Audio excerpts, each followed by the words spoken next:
அடுத்த பால் அவன் போட போறான், அவுட் ஆக போற, ஒழுங்கா ஆடி. போட சொல்றான் அவனை.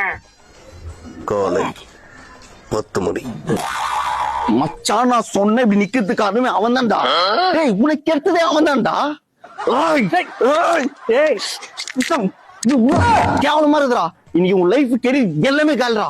அவன் தான் உனக்கு காலியா பண்ணான். போடா. என்னடா ஆச்சு உனக்கு? பால் தான்டா போட்டேன். உன் கையில காலின்றான், நான் லைஃபை கெடுத்துட்டேன்றான், உன்ன வேற கெடுத்துட்டேன்றான். பார்த்து பைத்தியம் ஆயிட்டான்டா.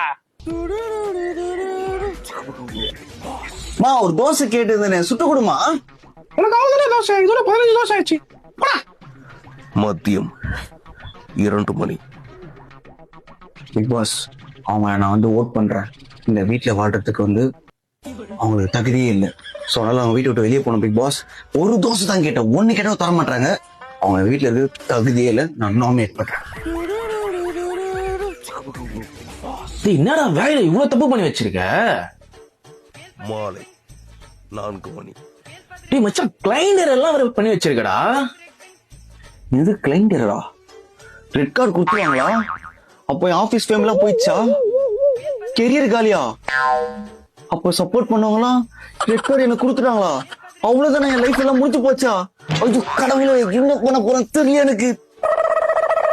Red card, red card, red கார்டா? போடா பிக் பாஸ் பைத்தியம்.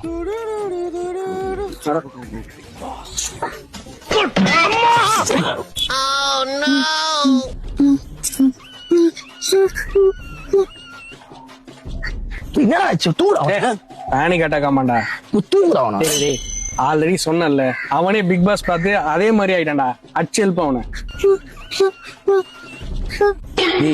நடிக்கிறேன், எழுந்துடா எழுந்துடுறா. நான் ஏந்துக்க மாட்டான்.